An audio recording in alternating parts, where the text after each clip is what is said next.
국어, 영어, 수학의 공통점 세 번째 동영상입니다. 일단은 앞 동영상에서 국어, 영어, 수학은 모두 언어다. 그리고 예체능에 가깝다. 그래서 공부가 아닌 체득의 대상이다. 라고 얘기를 했고, 공부를 잘하려면 다독을 해야 한다라고 얘기를 했어요. 국어, 영어, 수학 다 마찬가지입니다. 다독을 해야 돼요. 근데 시험이 어떤 형태로 이루어지는지를 얘기해 볼게요. 중학교 과정은 국어, 영어, 수학을 볼 때 대체적으로, 뭐 예외는 있지만 대체적으로 그렇죠. 국어 지문이 있어요. 지문을 읽고 질문에 대한 답변을 하는 거죠. 영어도 마찬가지죠. 지문을 읽고 질문에 대한 답변을 하는 거예요. 수학도 마찬가지죠. 내용을 읽고 질문에 대한 답변을 해야 돼요. 이 내용은 문장일 수도 있고 수식일 수도 있습니다. 질문에 대한 답변을 해야죠. 근데 중학교 과정은 어떠냐면 이미 읽지 않아도 내용을 다 알아. 국어 지문 읽지 않아도 이미 내가 알고 있는 내용이에요. 영어도 마찬가지예요. 이미 읽지 않아도 내가 다 알고 있는 내용이야. 수학도 많은 사람들이 유형 공부를 해왔기 때문에 문제를 딱 보면 이거 내가 많이 봤던 문제네? 그렇게 해서 문제를 풀어요. 물론 뭐 간혹 처음 보는 문제가 나오긴 하지만 그거는 몇 문제 안 돼요. 그러니까 수학 문제 같은 경우도 전체 100점 기준으로 한 90점 정도는 그냥 전형적인 문제들이에요. 많이 본 문제, 한 두 문제 정도, 한 10점 정도가 평소에 안 보던 문제고 많이 본 문제입니다. 그러니까 중학교 과정은 국어, 영어, 수학을 어떻게 공부하면 되냐면 그냥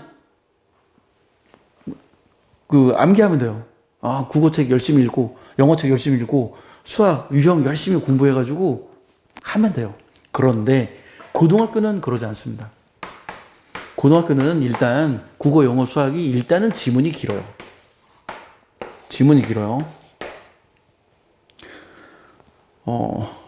영어 같은 경우에는 수능은 영어가 지문 하나 읽고 질문에 대한 답변을 하는데 이 지문 하나의 길이가 대략 200단어 정도 됩니다. 200단어.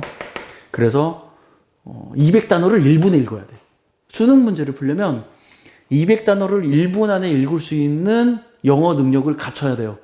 그 능력을 갖추지 않으면 점수가 안 나와요. 그 능력을 갖춰야 합니다. 국어도 마찬가지죠. 자, 국어 같은 경우, 국어, 영어, 수학도 일단은 길어요, 문제가. 문제가 길고, 중학교랑 가장 큰 차이점은 뭐냐면 다 처음 보는 거야. 내가 태어나서 처음 보는 글을 읽고 무슨 뜻인지 이해한 다음에 질문에 대해서 답변을 해야 돼요. 영어도 마찬가지입니다. 내가 태어나서 처음 보는 글을 읽고 무슨 뜻인지 알아듣고 질문에 답변해야 돼요. 수학도 마찬가지죠. 물론 수학은 전형적인 문제들이 있어요. 뭐 수능 2점짜리 전형적인 문제잖아요. 그런 것도 있어요. 하지만 내가 태어나서 처음 보는 문제를 읽고 무슨 뜻인지 파악한 다음에 질문에 답변해야 합니다. 이게 다 똑같아요. 이게 고등학교와 중학교의 차이예요. 그럼 예를 들어서 내가 국어 공부를 하는 학생 입장에서 내가 모든 지문 다 읽어볼 거야. 내가 시험에 나올 만한 모든 지문 내가 다 읽어볼 거야. 가능합니까? 불가능해요. 내가 시험에 나올 만한 영어 지문 내가 다 읽을 거야. 불가능합니다. 내가 시험에 나올 만한 수학 유형 내가 다 풀어볼 거야. 불가능합니다. 그러니까 고등학교는 국어, 영어, 수학을 잘하려면 어떻게 하냐면 국어, 영어, 수학 시험을 잘 보려면 어떻게 하냐면 말 그대로 국어를 잘해야 돼요. 영어를 잘해야 돼요. 수학을 잘해야 돼요. 실력이 뛰어나야 돼요. 누군가는 그렇게 얘기하겠죠. 국어 실력 향상시키지 않아도 국어 시험 잘 보는 방법이 있습니다. 영어 실력 향상시키지 않아도 영어 시험 잘 보는 방법이 있습니다. 수학 실력을 향상시키지 않아도 수학 시험을 잘 보는 방법이 있습니다. 누군가는 그렇게 말하겠죠. 예, 그러면 그 사람의 말을 들으세요. 그러면 그 사람의 말을 듣고 그 사람이 시킨 대로 하세요. 저는 그런 방법이 없어요. 저는 국어 실력을 향상시키지 않고 국어 시험 잘 본다? 저는 이런 거 없습니다. 수학 실력을 향상시키지 않고 수학 시험 잘 본다? 저는 그런 거 없어요. 실력을 향상시켜야지. 어떻게 실력을 향상시키지도 않고 수학 시험을 잘 봐. 중학교 때까지는 그게 가능해요. 중학교 때까지는 실력을 향상시키지 않아도 유형 정해가지고 계속 문제를 열심히 풀면 점수가 나와요. 점수가 나와.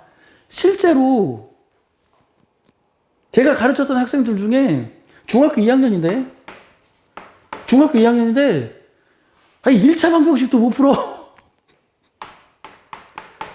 야, 이 1차 방정식 얼마야? 그럼 대답을 못 해. 이건 대답해요. 2x는 6, 이 1차 방정식 풀어봐. x가 얼마? 이건 대답해. 3이 이렇게 대답해. 근데 이건 대답을 못 해. 이 정도 실력을 가진 중학교 2학년 학생을 제가 계속 반복 속달 훈련시켜서 70점 맞게 했어요. 70점 맞게. 이거는 수학을 잘하는 게 아닙니다. 그리고 그 70점 맞은 애가 이 방정식 푸냐고? 아니야, 여전히 방정식 못 풀어요. 여전히 방정식 못 풀어. 중학교는 실력을 향상시키지 않아도 성적이 나와요. 이것도 못한 애가 70점 맞는다니까요. 그리고 이제 95점, 100점 맞는 애들이 자기가 수학을 잘한다고 생각해. 아니야. 절대 잘하는 거 아닙니다. 절대 잘하는 거 아니에요. 학부모님들도 학생도 반드시 인지하고 있어야 돼. 중학교 때 95점, 100점 맞는다고? 절대 잘하는 거 아니에요. 그런 사람들 고등학교 올라가면 성적이 절반으로 뚝 떨어져요. 근데 고등학교는 실력이 향상되지 않으면 성적이 안 나와요. 물론 고등학교 시험 문제도 내신이나 수능 문제나 그 전형적인 문제들이 있습니다. 전형적인 문제. 그 전형적인 문제를 잘 풀면 그래도 어느 정도 기본 점수는 나와요. 이건 뭐 시험에 따라 다르지만 시험에 따라 달라요. 근데 저는 수능을 한 60점 정도는 그렇게 바라봐요. 전형적인 거, 아주 기초적인 거. 거짓말 같지만 진짜입니다. 전형적인 거, 아주 기초적인 것만 잘해도 60점은 나와요. 60점. 나머지 이 40점은 실력으로 나오는 거고.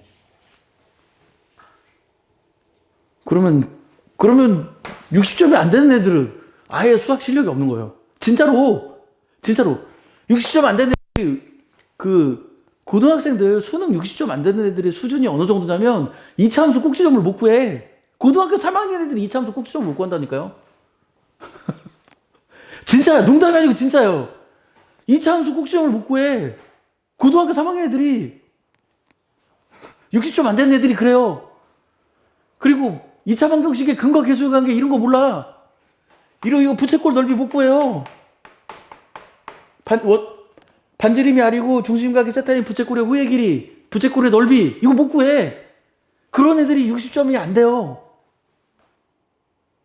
그러니까 이런 거 2차 함수 2차 방정식 풀고 2차 방정식 근과 계수의 관계 알고 2차 함수의 꼭지점 좌표 구하고 2차 함수 그래프 그릴 줄 알고 이런 기본적인 도형의 넓이, 심지어는 사다리꼴의 넓이도 못 구하는 애들도 있다니까.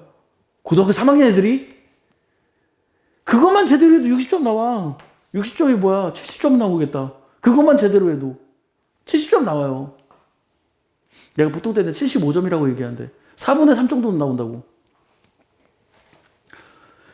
그러니까 기초적인 거, 기초 중에 센 기초만 제대로 해도 60점이 나와. 근데 사람들이 이 기초 중에 센 기초를 못해요. 그래서 이 점수가 안 나와요. 그래서 이 점수가 안 나옵니다.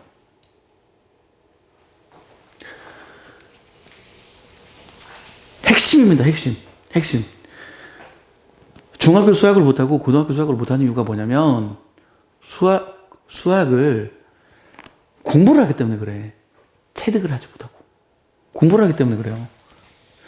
아니 정말 수학을 못하는, 그러니까 문제를 풀다 보면 예를 들어서 문제를 풀다 보면 이런 식을 만나잖아요. 이런 식을 만나. 문제를 풀다 보면 이런 식을 만나요. 그럼 애들이 나한테 뭐라고 얘기하냐면 내가 하고 야 이거 이제 1차 방정식 풀면 되잖아. 자 이제 여기서 x값 구해라. 그럼 애들이 이거 어떻게 해요? 막 그래요. 진짜로. 수학을 못하는 애들은 이거 어떻게 해요? 야 이거 1차 방정식이잖아. 너 1차 방정식 풀 줄 몰라? 그러니까 이걸 보고 이게 1차 방정식인지도 모르는 거야. 수학을 못하는 애들은 그렇다니까. 1차 방정식인지도 몰라. 그리고 이거 풀으라고 그러면 이제 숫자가 어렵다고 또 못 풀어.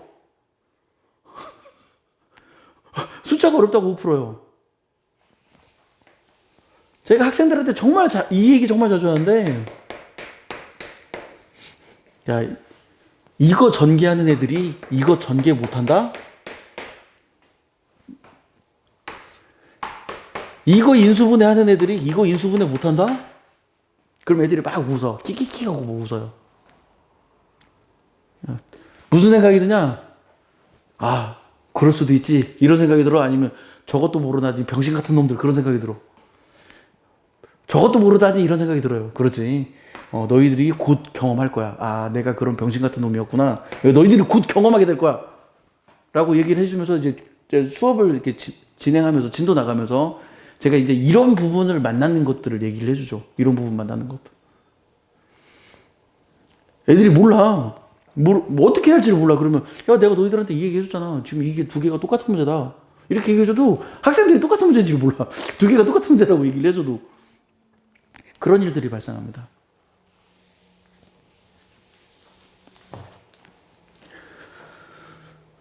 자, 그리고 지금 이제 시험에 대해서 얘기를 했고, 이제는 뭘 얘기할 거냐면, 우리가 내신 공부. 수능 공부, 어차피 수능 공부나 내신 공부나 사실은 똑같아요. 누구는 수능 공부와 내신 공부가 다르다고 생각하는데, 아니야. 수능 공부와 내신 공부가 똑같아요. 누구는 토익 공부, 토플 공부가 다르다고 생각하는데, 나는 토익 공부, 토플 공부가 똑같다고 얘기해요. 왜 똑같냐고? 아니, 둘 다 영어를 잘하면 돼.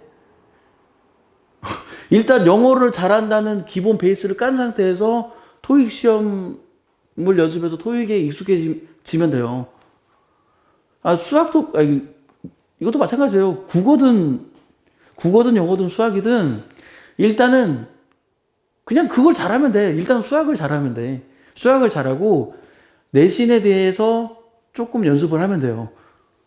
수능에 대해서 조금 연습하면 돼. 일단 실력을 쌓으면 돼요. 근데 사람들은 실력을 쌓지 않고 유형에 익숙하려고 하니까 이 내신 공부하고 수능 공부가 다르다고 생각하는 거예요. 근데 어차피 똑같습니다. 내신 공부나 수능 공부나 똑같아요.